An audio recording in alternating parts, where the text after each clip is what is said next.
scale and paid is about speed, right? So outsourcing creative to me doesn't work, not at scale. So if you're a small brand, you can outsource creative all day long because your cycles are much longer. Yeah. My cycles are daily.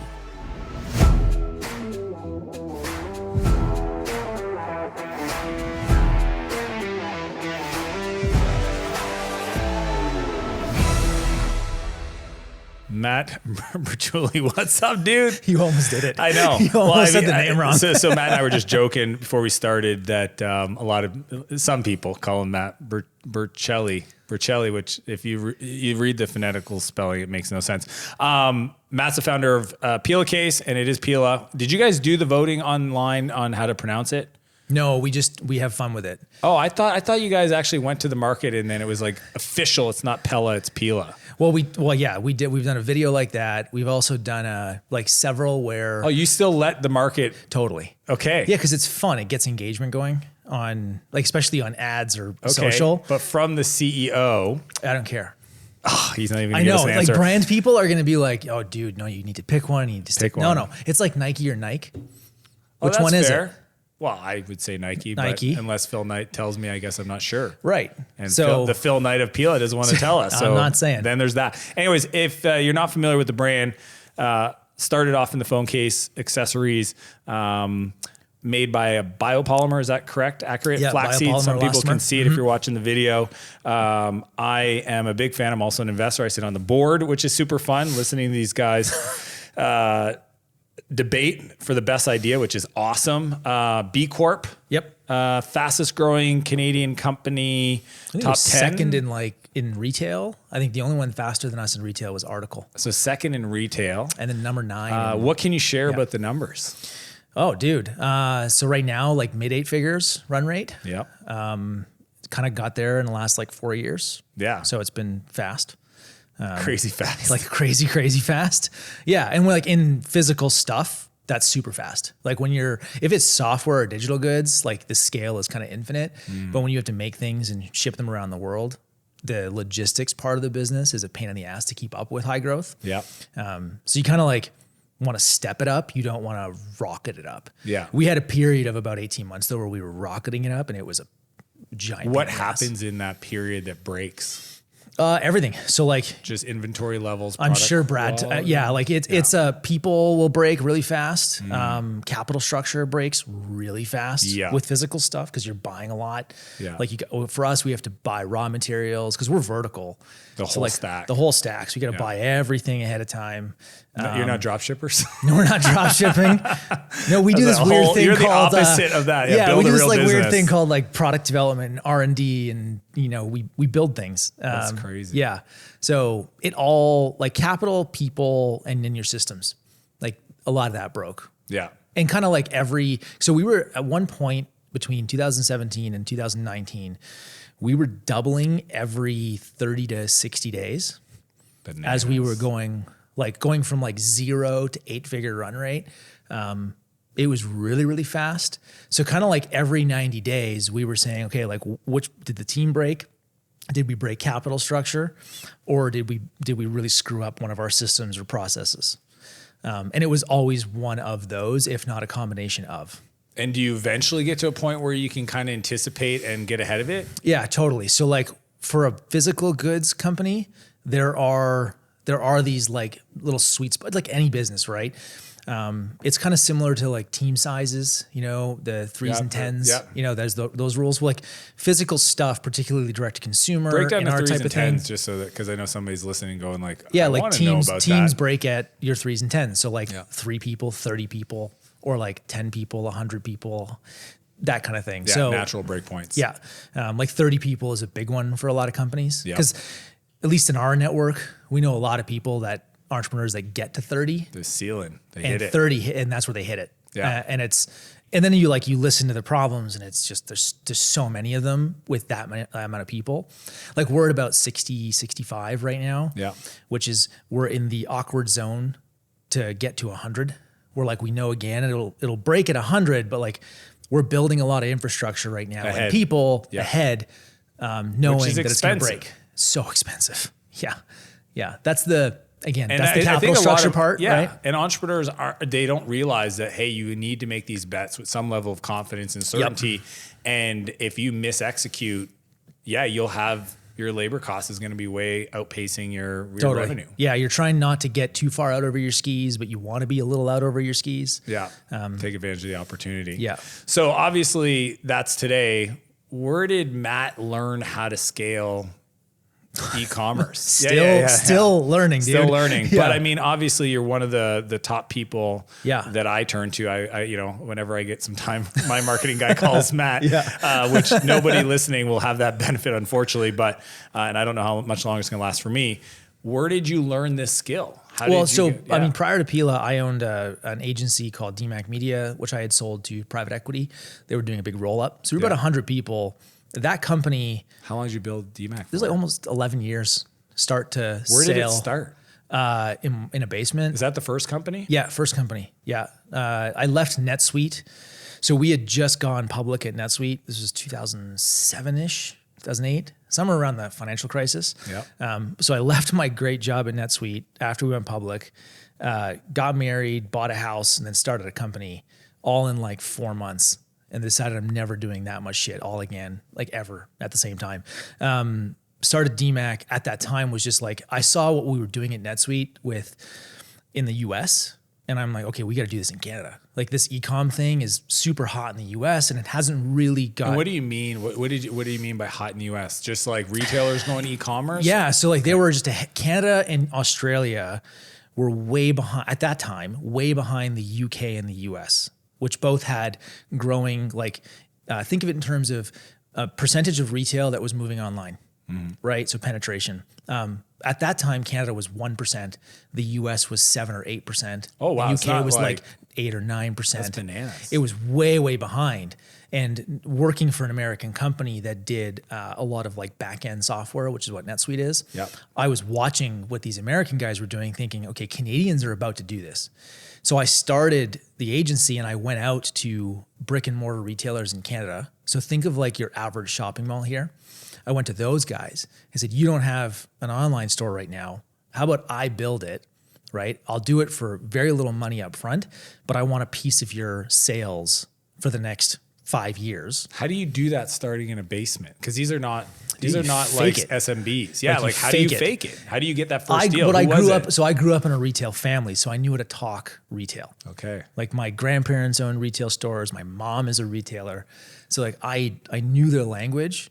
So when I went in, I was speaking like one of them, right? I kind of knew what their pain points were. I knew where the risks were. I knew like all was the the first stupid deal? terminology. So Ben Burmaster from Snugglebugs. No way. Ben was your first. Yeah, man. Oh, that's amazing. And he's like still a great friend. Yeah. And then another guy named Neil Madden from like ECS Coffee. And then I got a big one. I think it was Bentley Bags. Remember luggage? Bentley luggage. Yeah. And then a whole bunch of them in Montreal. So like we did Bench. Montreal's got a lot of apparel. Tons of companies. apparel. So Yeah. like we did a bunch of apparel in Quebec. And then we wound up like by the time we sold, we had Sleep Country. We had just finished moving Staples over to Shopify in Canada. Government of Alberta. Like we had massive stuff. So it kind of went from like SMB all the way up the enterprise. So you start on the SMB, Yeah. work your way mid-market. Yeah. But the business model I've always found fascinating. I mean, was that happenstance and luck that you decided to do it that Yeah. way?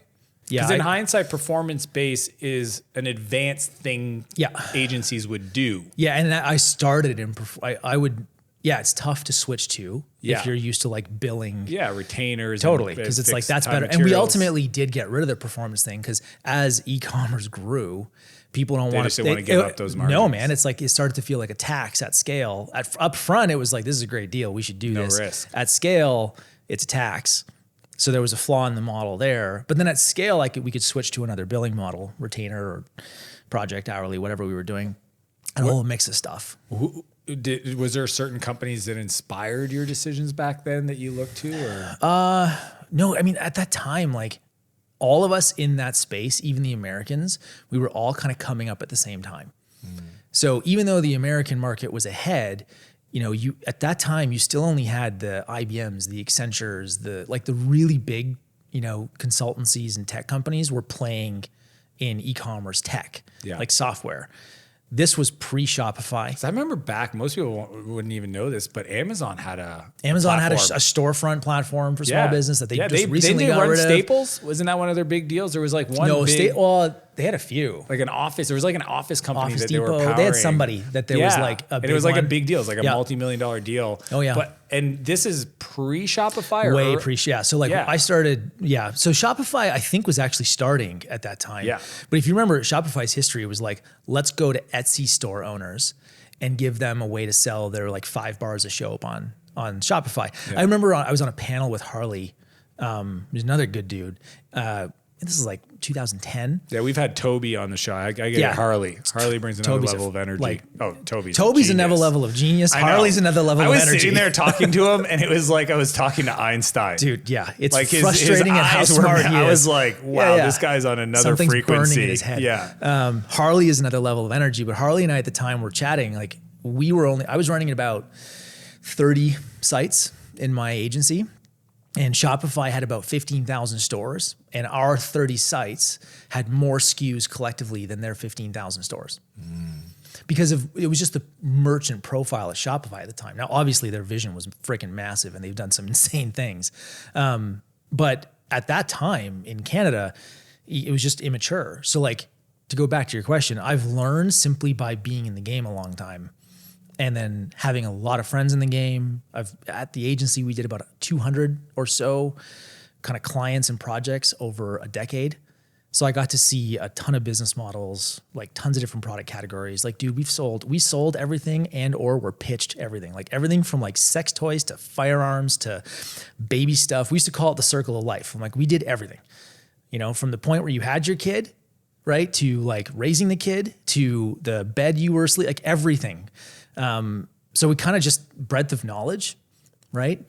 And then with Pela, it was just like, let's take all that and then just focus it in one thing. But I mean, building this agency, learning as you went, I'm sure there was like moments where you almost blew the whole thing up. Oh, dude, all the time. Tell me about some of those and service business is cash flow. I know. Cash flow is a royal pain in the ass in a service. So if you're a service business and you're project based, which we were for like the middle part of our life. Mm-hmm. We hadn't figured out that there were these things called retainers yet. Yeah. So I had like either projects or performance. Trying to fill pipeline utilization. So you're just trying to fill pipeline. Now, in the boom days of Magento and Shopify, and we did basically a VAR partnership is what they would have been called at the time. So value-added reseller of those two things. While those were rocketing up, the pipeline mostly stayed full. Like it was always there because the demand was so high. But there were definitely moments where, like, depending on the cycles of the retail year, where things would dry up. Like, we're entering holiday season. Retailers and brands aren't exactly in the, hey, let's build something new. Migrate platforms. They're not doing that. They're like, do that in January. Like right now it's holiday season. So until we learned some of those cycles, there was a bit of this like, oh wow, we have more work than we could ever handle. And then you'd have 3 months in the year, be like, okay, everything just disappeared. What the hell happened? What's the worst it ever got? Like we got within 60 days of like no money in the bank, which to me is insane. But then I realized that's pretty normal. What would you have done to solve it, or what did you do? Okay, so after that, I went out and I started talking to American businesses like mine. Like I knew some of the entrepreneurs that ran those companies that were a little ahead of me.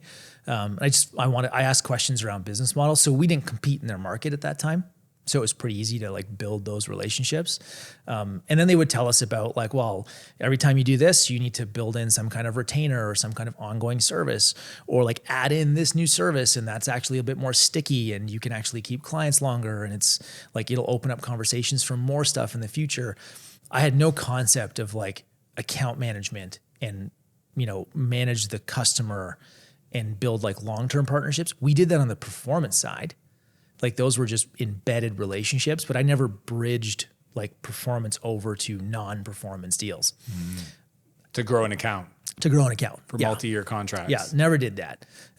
Also never thought, like I was too focused on the tech because my background is like I'm a software developer. Yeah. I like the tech. I never thought, what about the actual strategy of how these companies are going to grow?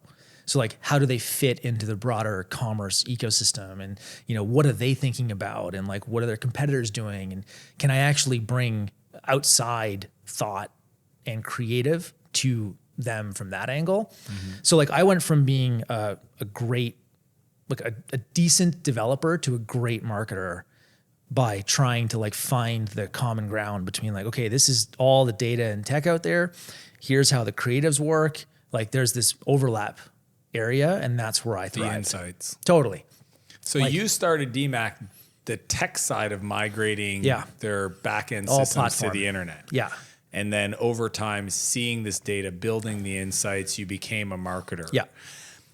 Like a lot of agencies typically have moments of, creativity where they want to start a side hustle or sure. Like, did you have any of those? That was Pela, dude. But was there anything before Pela? No. Really? You waited that long to finally? Yeah, because I had these performance deals. Yeah. Like, so we had about 7 or 8 sites that were all performance based. So they felt those spare a cycles lot more were dedicated. ingrained, yeah, right? Because you were aligned to invest time there. But then I met Jeremy at one of the Napa MMT. Okay, no way. That was 6 years ago, 7 years ago. Yeah. Jason introduced me to Jeremy, and Jason introduced me to Brad at the same event, but not all three of us. Mm-hmm. And about a year after that, I was talking to Jeremy. I'm like, dude, I like the material, man. Like, can I start investing in this and help you figure out how do we build a business? Because at that point, there was just a product. Jeremy had a cool product, cool idea, but no business. Case? It was the phone case. Okay. Like the first one. Yeah. And I thought the material was badass. So okay, I've got this agency. We know how to do this. Like, let's try to stand you up a business. So like, we'll invest. Yeah. And that became the side hustle. So like the original thought was, I'm going to do 10 of these. Yep. Like a venture resources totally. kind of. Yeah. Like an early venture studio model. Yeah. Venture right? studio. Yeah. It just so happened that the first one was a potential rocket ship. So kiboshed like the idea of doing 10 of them, sold the agency, and just focused on Now, would Pela. you have exited the agency if you didn't have Pela? I don't know. I've been asked that before. That's interesting. I don't know, because it all hit at the same time. I didn't realize you met Jeremy at MMT. I knew the Brad connection. Yeah, dude. At the same event. And not at the same time. And Jason at the same event. invested, I'm hoping. Did he get in on Pela? Oh, yeah. Okay, yeah, thank goodness. Because if he didn't, I'd feel bad. I know. He's the guy that connected the whole thing. Wow. Okay, good. That would be weird if he didn't. Yeah. So Jason's the founder of MMT, Mastermind Talks. And he's the only person in my life I defer my friend network curation You can to. Outsource your friends to Jason. 100%. Yeah. Jason introduces you to somebody. Yeah, you're it's good. like, hey, You're we're good. now bros, and you didn't even know it. Quality high, Yeah. douchebag low. Obviously a lot of founders see those opportunities with customers and partners to do that. What do you think worked with your relationship with Jeremy, or the way you structured it to now, you're the CEO of this thing, right? Yeah. That's a whole thing, like the story of how we got to that point. The nice thing with Brad, Jeremy, and I is there's a very, very defined complementary skill set, right? Like what Brad is great at, like Brad's a big scale, big team, systems and process. Like Brad, as entrepreneurs go, we've talked about this. He's a weirdly good operator. Like weird. It's weird good. because he's such an extreme sports guy, which tends to skew towards CEO visionary. Which is his background, right? But he's an incredible He's operator. an insanely good operator. Yeah. So like his brain works really well there. Yeah.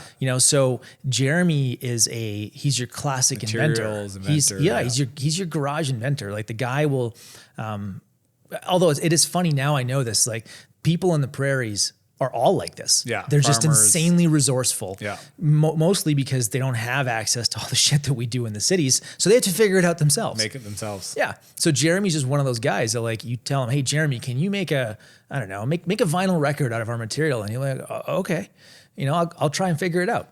Did you guys build him a lab, or what's he? We have a lab here in town. Okay. Yeah. There's a whole, like you're in our HQ right now, but our lab, we have a small lab / manufacturing studio. It's about 8,000 square feet just up the road from here. And that's where Jeremy and then the guy, Bernie, who they made the first one, they kind of like hack on stuff, and that's a lot of innovation just comes out of us trying weird stuff. How many product lines are you in today? So we have case, so mobile case, it's mobile accessories, which is like a bunch of products there. We have eyewear. Yeah. We have personal care. Yeah. And we have now pet.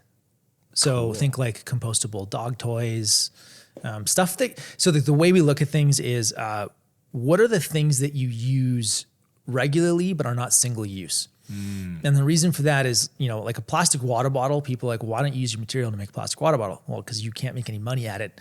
The economies of scale and the materials aren't there yet, yada, yada, yada. So we go after temporary use stuff. So like a phone case is like, it has to have high gross margin. So it's the Tesla, like go build a Roadster first, then a Model S, then a Model Y, and work your way down. That's kind of what's happening as we work our way down. Economies of scale. Yeah. So it's like, it's all a focus on everyday products without everyday waste. That's the thesis.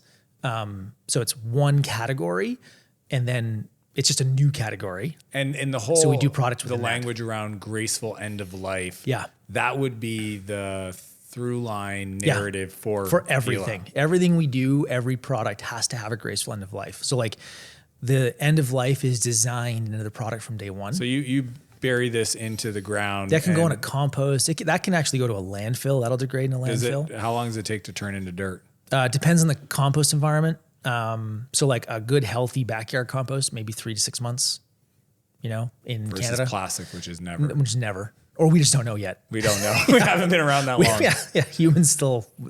Humans with plastic haven't been around that long. So what's it like building a company that feels a little bit more impact driven versus, and I'm not sure if you did anything at Dmacc, but like. No, like frankly, no, like this is the first time Dmacc was like, it was fun. It was intellectually challenging. Yeah. It was like, it satisfied curiosity. With big companies' it was data. super fun. Yeah. The data sets were massive. Like that stuff was all fun. And then it got old. So like that's going back to what I've sold probably because it was getting old. Like there wasn't a lot of new or creative anymore with the big guys. The big guys are all very like risk adverse, stable. Pela is a total opposite. It's the opposite of risk averse. It's what kind of weird crap can we try and how will the market respond? And let's just like keep trying stuff until we figure out what works. And then we scale that. The impact and the purpose, like having a just cause, like everybody's read Simon Sinek's crap and like, it's real. Yeah. It actually is real. Like I get up in the morning and I like what I do. I don't have any desire to stop doing what I do. And the mission, based on what I hear at the board level, is to remove plastic from the oceans. Yeah, we want to stop 1 billion pounds of waste every year is what we're working towards. So waste it could be plastic, it could be food waste, it could be any kind of waste, right? Humans are excellent at creating waste. We're actually the only living creature on the planet that produces waste. Like legit waste, as in the waste has no purpose. Every other animal or creature is part of some kind of circular system. We're the only ones that create waste. So what we haven't done yet though, as a society, is make waste sexy enough to be useful. And that's kind of what we're trying to do is like not just, people don't want to be educated. So they want to be like entertained and inspired, but at the same time, can you do that and also teach them a little bit? And then not just change their behavior, but like slide in a new option to their behavior. So it's all about swaps, and you can't do it. You can't do it. You just can't do it. So like we don't try. I just try to create a product at a price point that's in line with what they're currently used to buying and a quality that they're currently used to buying. And I just try to gently slide it in there so that they don't even know that they've done something good. Yeah. Yeah. So it feels good. Like it's actually, the way I've explained it to like marketers is I get to use all of the dirty, nasty tricks. Internet marketers can all of it. Yeah. But I feel good about it. Yeah. You sleep well at night. I sleep well at night. And that's kind of fun because like all that stuff is fun. I want to get into that because, I think, are you guys 7 figures a month in ad spend or high? Yeah. So I want to talk about how you do that at scale. But before I do that, I want to ask you a question. How did you get Jay-Z to invest in your company? I mean, that was like boom, boom. There's that guy. I mean, I remember when I think because you were like, okay, because I've been bugging you guys for 2 years. Oh yeah, you know, we could do a you were ski the most trip every persistent year. investor we've ever had. I like to invest in people that do not need my money. Call it a crazy idea, but that's a good way to get. It's good returns. Idea. And 2 years of persistence, and then finally you're like, hey man, I think we're gonna raise, and I'm like, cool. I didn't even ask the terms. I'll wire you the money before you change your mind. Yeah. And then you're like, oh yeah, by the way, Jay-Z's involved. And I was just like, well, that's probably the coolest, partner I've ever had on a cap table. How did that come to be? Oh man. So Tom Kennedy, right, who's also on our board, we reached out to Tom because we were getting quite a bit of inquiries inbound inquiries from venture capital.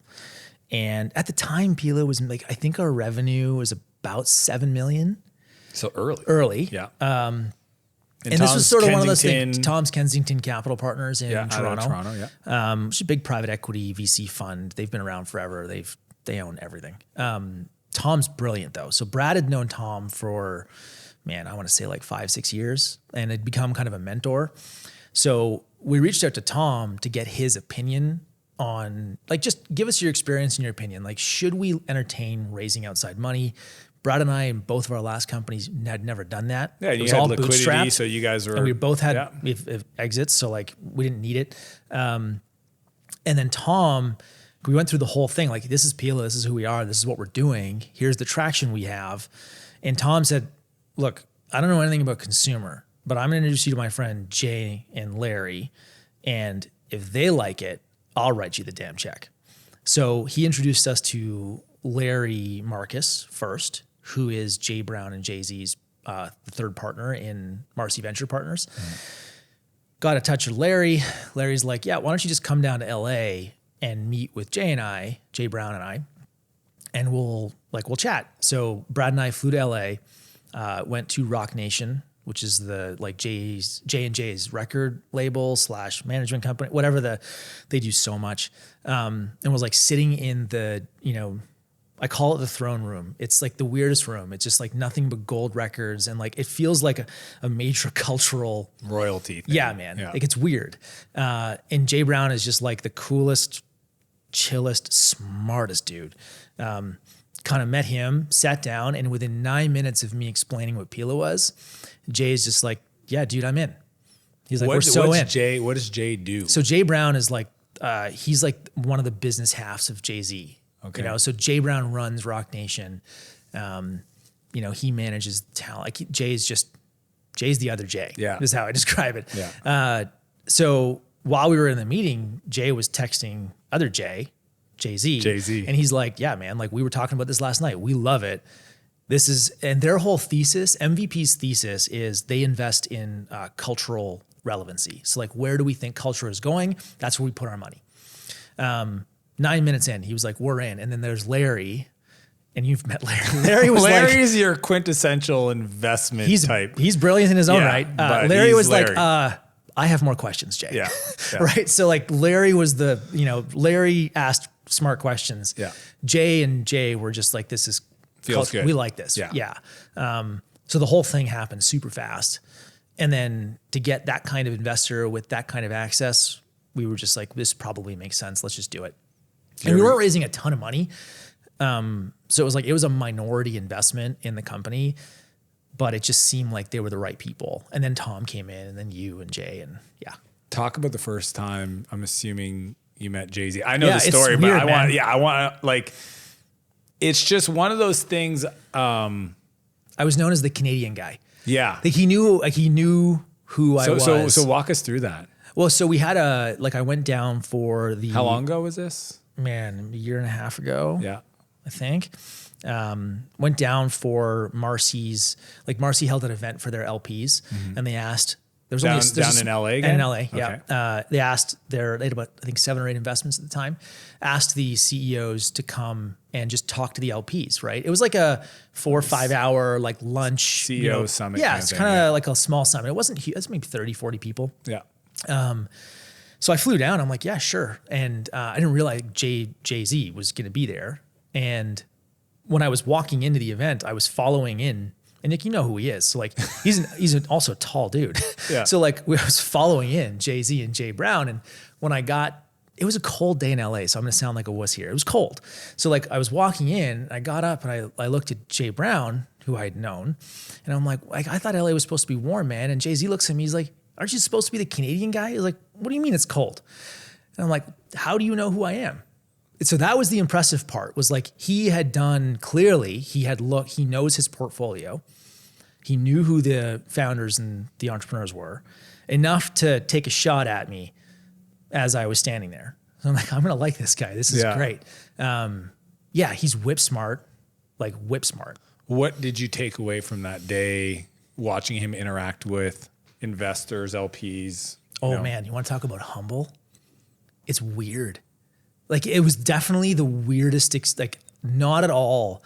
Todd talks about alter egos. Yeah. There's clearly a performer. There's the Jay-Z on stage, and then there's Jay in real life. And it was weird at how attentive and how like humble he came across. Like, not at all.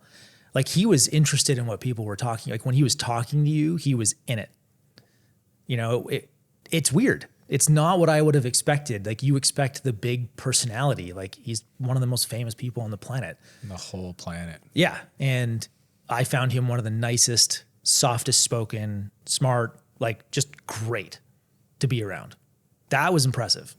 I just love the fact that I think people underestimate how dramatically different your life can look like in a few years. I mean, if you go back to the moment where you haven't even made the decision to sell Dmacc, to, I'm assuming it's like a 4 or 5 year period later. Yeah. And you're in LA. Well, it's been 2.5 years since I've sold. I mean, yeah. And now you're hanging in LA with Jay-Z, and he's an investor in your company, and it's one of the fastest growing companies in Canada. I mean, people underestimate just the sequence of events that are available to all of us. Yeah. And how that could materialize. I also think there's like a serendipity element to it. For sure. Like once I give my wife credit, because like when Pela was taking off, rewind like 3.5 years ago, when Pela was really starting to get traction, she looked at me and she's like, dude, we need to talk. She's like, you are not Elon Musk. You cannot run 2 companies. She's like, you need to pick one. Jen's smart. This is not going to be good for us. Right. Cause like she could see me. I was like, there was just so much happening with both that it was breaking, or I was breaking. So, she called me on it and ultimately decided and by just deciding, it was funny, like within a month or two, we had met the buyer for Pela just like by happenstance. So they met the buyer for Dmacc purely by happenstance. Like this guy, Mike Brown, got introduced to him, and he was talking about, I'm part of this group, private equity backed. We're rolling up a bunch of agencies in e-commerce and digital experience. Would you guys be interested? That was like within a month or two of Jenna. And then it was, Brad and I started talking, where do we put Pela? And we started looking across Canada, and we came out here, and there was just this series of events that happened very rapidly. And it was, I still think it's weird. Like, it almost like something was just lining crap up. It's like every time we needed a new stepping stone, it was just available to us. But I mean, it sounds, in hindsight, it's easy to connect those dots. But at the time, it's like there's a lot of uncertainty. It just feels like chaos at the time. Yeah, and I've always said that the world rewards courageous decisions. Oh yeah, and there was some courageous. And courage is one of our 4 core values. Is like if you don't have courage to do things that look hard or look crazy, then these types of serendipitous events and sequences, they just don't happen. Themselves. They don't present themselves. No. Credible story. When it comes to scaling paid acquisition, which is, your wizardry. Yep. What do you think most people miss? Like, what are they not getting about paid that's causing them to just give up after a month? So my answer now is different than it would have been like a year or two ago. So there's a few things at play like right now. So attribution is probably the biggest one that people get stuck on, where when you spend, so that the fallacy with digital marketing is that it's super trackable and that every $1 you spend is, you can see where it comes back. There is a degree of truth to that, but it's also largely false, right? So the way I look at paid marketing is the way I would look at any traditional advertising form. So I've studied like the greats in TV, advertising, newspaper, all of it, you know, like go back and like read breakthrough advertising and like read about how marketing works. Digital is just a different medium, but the principles are all still the same.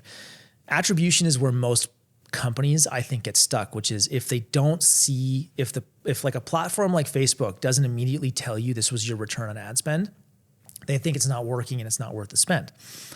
I run all of our machines, like all of our businesses, all the ad machines are run off of a P&L basis, which is like, I am going to invest $1 for every $3 of revenue, and I'm going to continue to invest as long as it's scaling.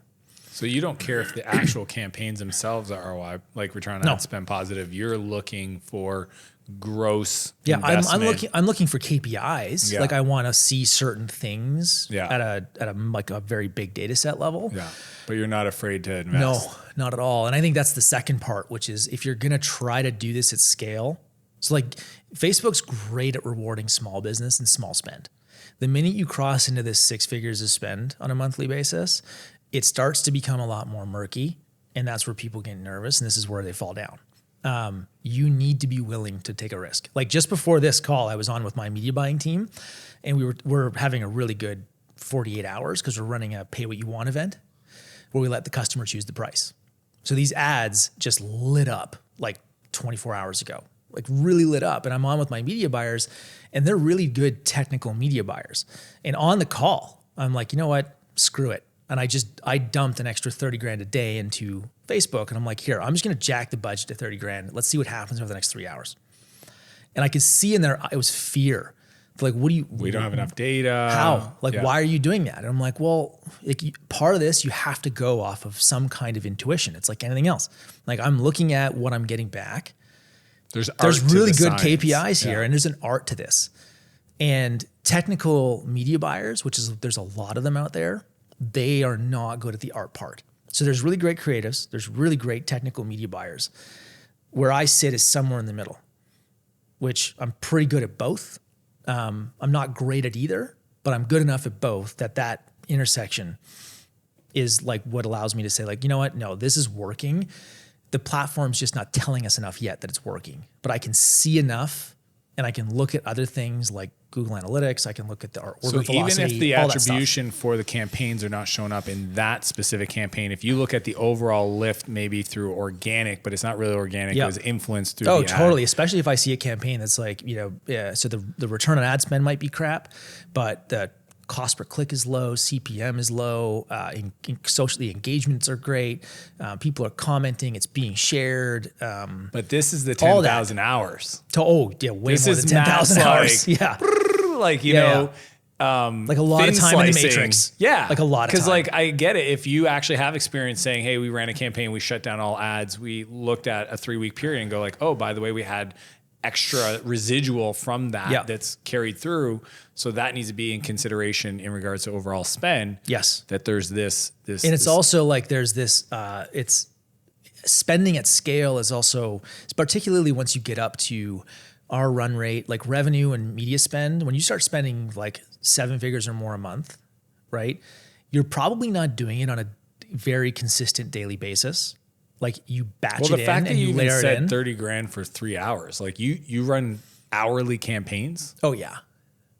Yeah, for sure. You have to. Like if you're going to spend a lot of money.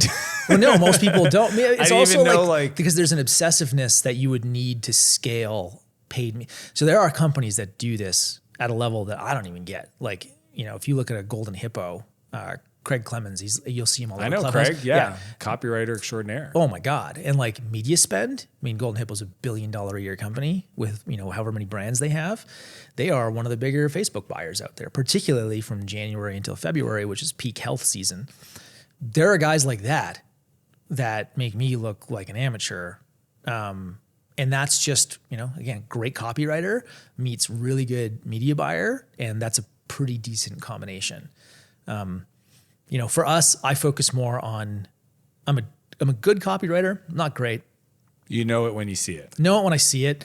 What I am is a weird creative. So like I like to try really wacky stuff. Well, talk to me about the campaigns, and then I want to talk about the team structure, because you know the one thing that even Jason at Minga and I joke, like you inspire all of us on these crazy. Where do you come up with the pay what you want, BOGOs, like like the wear one wash one thing. Wear one wash one, and like. How, like, is this kind of in a rhythm and a cadence where you say on a monthly basis, we need this, or on a quarter, like what is? So I do it daily. Okay. Customers. So I spend a weird amount of time reading customer reviews, Instagram comments, Facebook comments. You're listening. Reading. Yeah, a lot. And then, so like wear one, wash one, which for people listening, last year when COVID hit, our sales plummeted. Like we sell phone cases. Nobody really cared about phone cases. But then I had a customer tag us on Instagram, and the image was her washing her phone case. And she was a nurse. And she was posting to tell people, hey, I just want to tell you that it's important that you wash your phone because this is where a lot of germs live, right? And most people don't think about that. I looked at that, I'm like, holy crap, that's brilliant. So I turned around, and within an hour, I'm like, we should do a buy one, get one free and call it wear one, wash one. So we launched that thing. It just went completely bonkers. And we started giving away free cases to frontline workers. So like we told people, like if you work in a hospital right now and you're dealing with COVID, because one of my best friends, she's an ICU nurse in Ontario that was like frontlines in an ICU dealing with COVID. And she would tell me she would keep one Pela case on her phone for home, and then she'd have another one at work that she keeps in a plastic bag, and she swapped them when she gets to work. So we started giving those out to frontline workers. So like that idea was simply me looking and watching and listening. And then we've got 55,000 like 5-star reviews now. I read them all. I do like word density analysis on them. Like those word clouds. Totally. And then I look at what other brands are doing. I spend a lot of time on like ideation. Yeah, I look for space for that. I think it was actually maybe Cameron or Chrissy Harold posted recently, said the best copy is from your customer. Yeah, that was Clay and I. We were doing like Clay Bear and I were doing this. I'm in this like branding. Oh, no, this is like brand workshop that Clay's doing, and I decided to do it because I don't know how to build a personal brand like what you do. Yeah, I know how to build consumer brands. Mm-hmm. So I wanted to see what is the difference between them. So it's been a lot of fun. But Christy's in there. And this was something we were telling Christy, like, look, you've got all these testimonials, and yet you're saying, I don't know what to do from a advertising and marketing perspective. I'm like, just copy that and paste it and run the ad. Like some of my best ads are literally just like copying what somebody wrote and running it as the ad, as the review, or like taking their and just promote that. It works. Now there's not a ton of scale there, but you can at least get it going, and then part of the process is I take an idea and I try to go to the most absurd extreme of that idea. Like I think of like, what is the worst ad I could write? Like, how do I make it offensive? How do I make it so like I wouldn't be proud of this? How do I get it like dirty and disgusting? And then I basically just work backwards from that. It's just my process. Why? Where's the thinking behind that? Because like great advertising, so like you need to get attention. If you're going to do paid media, part of the problem with paid media is like especially on social, stop the scroll. Interrupting. Yeah. How do you interrupt? Well, getting attention is hard, particularly with an ad. So instead of thinking too much about like the visual of it, I work on the copy and what I want it to say. And the reason I go stupid is because that's probably like if you look at what's popular on social media, like when I go to TikTok, it's ridiculous, right? Yeah. So I fit into this is what people are looking for. They're looking for ridiculous. Pattern interrupt. So like customer, I'll give you an example. We've doing a word density analysis of all of our customer reviews. We realized that like in the top 10 words and topics, people talk about the feel of the material. Oh, it's soft. I love the texture. So I latched on to this soft thing. And I was sitting at home, and we have a cat, and the cat took a crap on the floor. And I was pissed. And like, okay, I got to go clean up cat shit. Great. I went back to my computer, and I'm looking at this soft thing. And the first thing I wrote down was like soft like a cat, except it doesn't crap on the floor. That's a terrible ad. There's nothing at all that connects those two things, except it's soft like a cat. And I'm like, soft like a puppy. But and I'm like, oh, can you see the dog fur in the case? No, because there's not. And I would just go through as many ridiculous things as I could around soft. And I thought, like the Get Him to the Greek. Did you ever watch that? Yeah. Where Puff Daddy's petting the furry wall. Yeah. Right? I'm like, well, I pulled up that GIF, that little thing. And I'm like, that's an ad. So all of that has nothing to do with the phone case. But starting there definitely gets me to, wonderfully soft to the touch, but how it makes you feel is even better. Now that's the winning copy. So go down, pull back until it feels good. Yeah. Or sometimes just go down there and try the weird crap too. See, that's the thing I don't think enough people do is just test, right? Yeah. And we're so protective over brand. Yeah. I tell my creative team all the time, like, you're running advertising, throw the brand book away. Really? Think in terms of meet the customer where they are. They're on TikTok, they're on Instagram. They don't give a shit about your brand right now. They want entertainment, and they want engagement, and they want something funny. Especially during the pandemic, they want something funny. So give them what they're looking for, meet them where they are, and then if they like you, invite them home. It's like just a social thing. It's how it works. Yeah. So too many people get too protective over like, oh, it needs to be this font and I have to use this color palette because that's my brand book.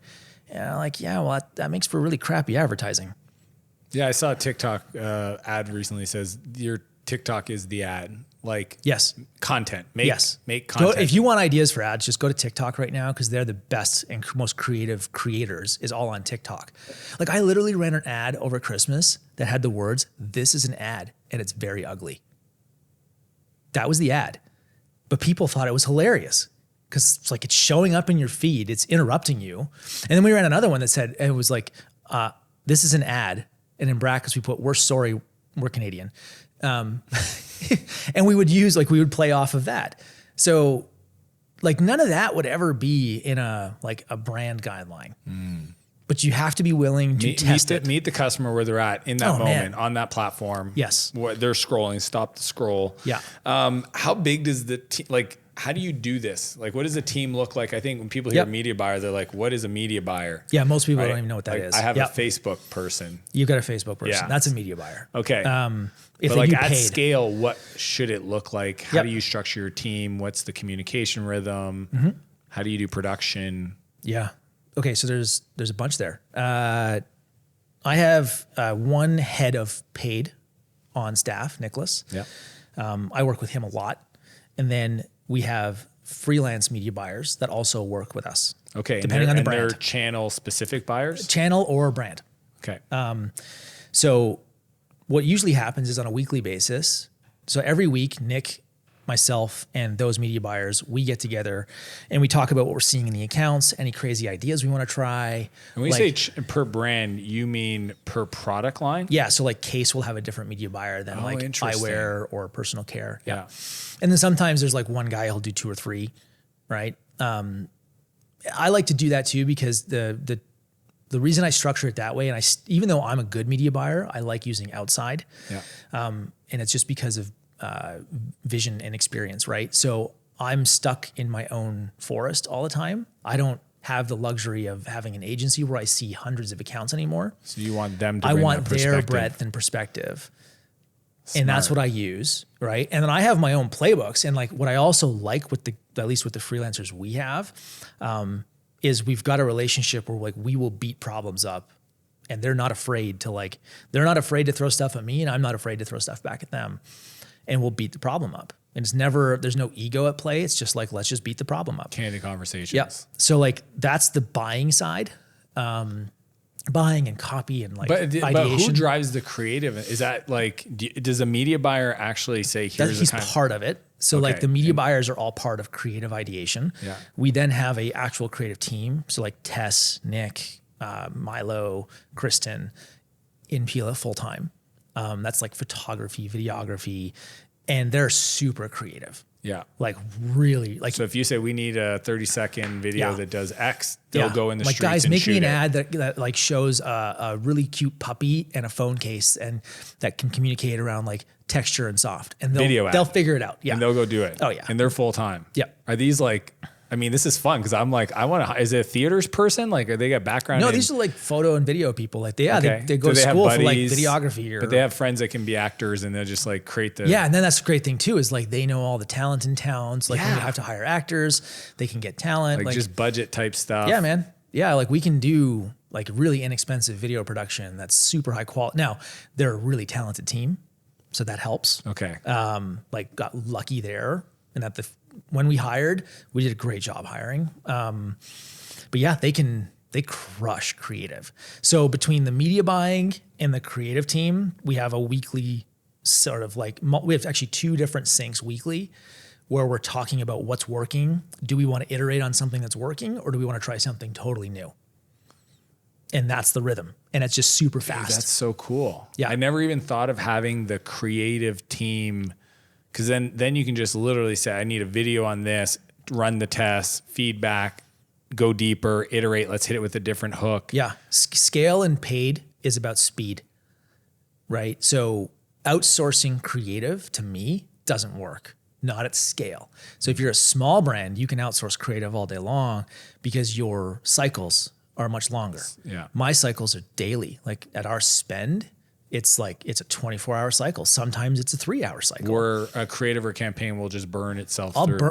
We can, at our spend, we can burn creative in less than 24 hours. But that's also the advantage because your feedback loop is so much faster. Yeah. So like I can send a Slack message over to Nick and say, hey, this image is working, but I think it could be better if we like made the font uglier or like made it brighter or like jack the contrast on it. Let's see what that does. Like we'll just try stuff.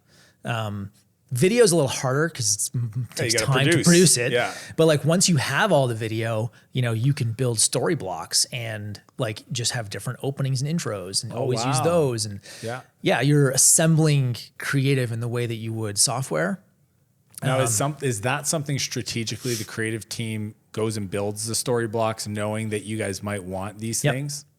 Yeah, different Holy intros. moly. Like, yeah, so this quarter they have rocks around different intros. Like make me a whole bunch of different 3 to 5 second intros that you guys can throw onto any video. So like when a video starts to work, you have 12 other intros in the bank that you can iterate on that video to see if that doesn't get stale. Yeah. Because really you're just trying to fight against you're just trying to fight like whatever the fatigue looks like. Yeah. And then, there's like a seasonality thing. So like right now our spend will be lower because it's February and it's just a slow time for us. But man, come April, Earth Day's rolling around. And by that point, and you map to those dates. Like you have a 12-month, like here are the kind of like Valentine's and Yeah. So you try to map out like a calendar in, any kind of marketing calendar. Most brands have them. I look at step up events. So like, they could be Black Friday is a step up. So like it'll be a big step up, or a new product drop could be a step up. And it's a step up is, can you grow the audience off of this event so that this is your new baseline revenue or spend? And audience means lookalike audiences? Or? Any audience. So like brand awareness to like, so like problem and solution awareness. Acts as a trampoline. Yep. And you're trying to step up off of whatever that event is. So we do this year, which is new for us, we're going to do monthly design drops every month. Okay. So your design drops is a step up, or you're trying to find something in that month? Well, we're looking, every design drop could be a step, but we don't know yet. You're trying to find the thing that's going to happen that month. Looking for a hot something that's going to rock it. So like we just did one and it became like one of our top 5 best sellers within the first 3 or 4 days. So it's like, okay, that just got us new reach, new audience. That it's a small step. Earth Day as an event, if we do everything right, marketing, like paid influencer, PR, all of it, that's a massive step for us every year, right? It just levels the business up because it's the media is talking about the planet. Like last year, less so because of COVID, but like this year, it's going to be a thing again. Earth Day rolls around, every news outlet talks about the climate, which that's a step for me. That's huge, man. Every market has it too. Like every market is just you have what it is. Things You have to going be on listening in your industry. Yes. Listen to your customers. Obviously, I'd keep you here all day selfishly to learn all this stuff. But as we wrap up, Matt, one question I love to ask everybody is going back to the early days of Dmacc to the entrepreneur you are today. Who do you think you needed to become to deal with the level of opportunity ahead of you? Oh, that's good. Okay, I'll frame that the way I think about it. So I'm not you know this. I'm a high drive person for sure, right? But I'm not overly disciplined. So for me, it's not like I don't look forward and say, these are I need to be better. I think you do 1% per day better, whatever. I remember you talking about that. Yeah. For me, it's always about beating my past self. So I don't look forward and say this is who I need to become. All I know is I got to be better than whoever I was yesterday. And as long as I have a sense that I'm getting better at my craft, that's how I look at development, right? So, and that dictates where I spend my time. I spend a weird amount of time on creative and free think. I'll try and carve out hours in a day just to think. Not do, just think, write and think and just brain vomit into a note. Because that gets me better at my craft. That's the 10,000, 20,000, 30,000 hours thing. Is that a new thing you developed over the years? I would say in the last 3, 4. Yeah, that's huge. Once I figured out, I'm hey, I'm pretty good at this. I'm gonna go super deep into it because it's often the thing that's missing in if you've got a business and you've got I call it mission market fit. Right, for Pela. So we've got not product market fit, it's mission market fit. So we've got lots of brands, lots of categories, but it's all around mission market fit. So once you have that, it's what's the thing that what turns a business from, a $10 million company into 100 or 300. And oftentimes it's that vision, it's the creative. So, you need great systems, you need great but I've got an awesome COO and I have Brad as a partner. I don't think about our hiring process. He does. He's better at it than I'll ever be. What I'm great at, I sit in there and I'm that's my zone. That's my genius. And as long as I'm getting better there, the rest of it will probably work out. Everybody, where do they follow you online? I know you're not. I only have Twitter. Yeah, so is Twitter the best place? Yeah, Bertulli. Bertulli. Yep. Find him on Twitter. Reach out, buy the product. It's an awesome product. I'm not saying that because I'm incredibly biased, but it's actually a great product. It is a great product. Appreciate you, Matt. Yeah, man. Thanks. This is fun. Awesome.